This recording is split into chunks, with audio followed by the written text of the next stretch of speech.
Good morning, students. We are going to start our chapter number 14, Eskimos. Eskimos होते हैं जो बहुत ही बर्फीला वाला जो इलाका होता है, वहाँ पे जो लोग रहते हैं बेटे, उसको एस्किमोज बोला जाता है। The extreme northern region of our globe is called Arctic region. जो हमारा नॉर्थन रीजन है, नॉर्थन पार्ट जो एरिया बेटे ग्लोब का, वो आर्टिक रीजन कहलाता है। In winter it's very cold here there. वहाँ पे विंटर के अंदर वहाँ पे बहुत ज़्यादा ठंड होती है। For many days the sun does not rise at all. काफ़ी दिनों तक सन दिखाई नहीं देता है। The land is covered with thick sheet of snow. बर्फ़ की पतली चादर से जो एरिया है वो ढका रहता है। There are no plants and tree. कोई प्लांट या ट्री नहीं होते हैं। Only in summer there are few plants and flowers.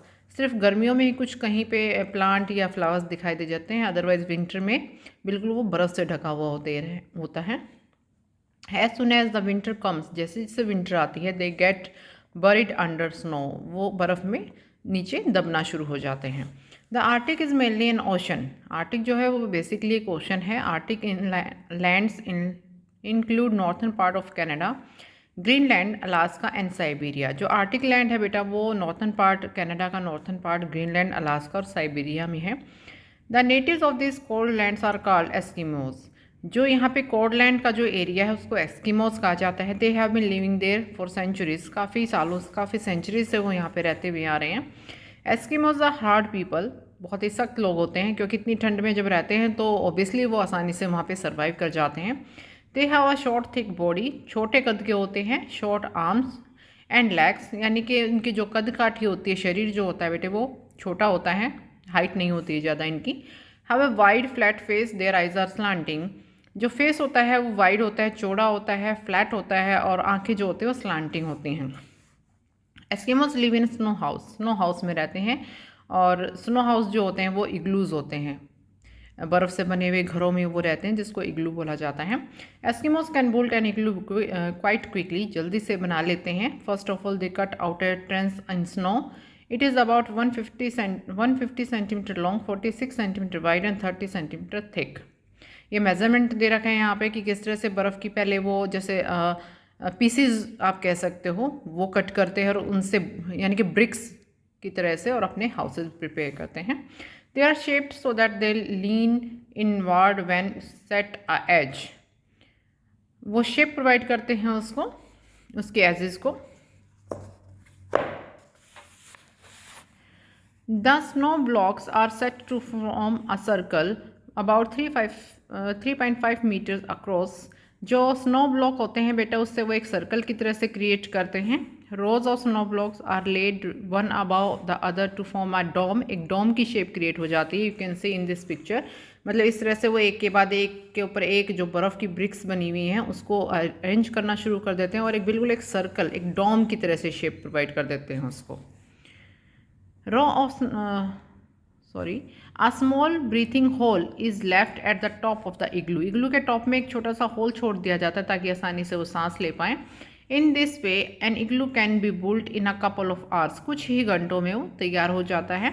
Igloo has only one door. एक ही डोर होता है इसमें, विच इज़ क्वाइट लो, जो छोटा होता है। It is quite warm inside. काफ़ी गर्म होता है अंदर से। Floor is covered with animal skin. और फ्लोर जो होता है वो एनिमल की स्किन से कवर अप किया होता है। जैसे हम फर्श करते हैं तो वो फर्श नहीं करते हैं, मतलब एनिमल की जो स्किन होती है उसको बिछा देते हैं ताकि वो गर्म रहे। Some igloos are joint by tunnels. कुछ इग्लूज टनल के थ्रू ज्वाइंट होते हैं। हेल्पफुल इन विंटर, जो कि विंटर में काफ़ी हेल्पफुल होता है उनके लिए। Eskimos have not to do out if they want to visit friends. They can go from igloos to igloos through the tunnel. अगर उनको अपने किसी फ्रेंड के साथ जाना होता है, फ्रेंड के पास जाना होता है बहुत ज़्यादा ठंड में, तो उस टनल के थ्रू वो एक इग्लू हाउस से दूसरे इग्लू हाउस में आसानी से जा सकते हैं। The life of Eskimos is very hard. उनकी लाइफ काफ़ी हार्ड होती है। They have no permanent homes. कोई परमानेंट घर नहीं है उनका। They have to keep moving from one place to another in search of food. खाने की तलाश में एक जगह से दूसरी जगह वो मूव करते रहते हैं। They can get their food only by hunting and fishing. उनको अपना खाना सिर्फ हंटिंग और फिशिंग से ही मिलता है। No food crops can be grown in the part of world. World की इस जगह पे कोई फूड क्रॉप्स ग्रो नहीं होती है, due to lots of snow. काफ़ी स्नो होती है जिसके कारण से खेती बाड़ी नहीं होती यहाँ पे।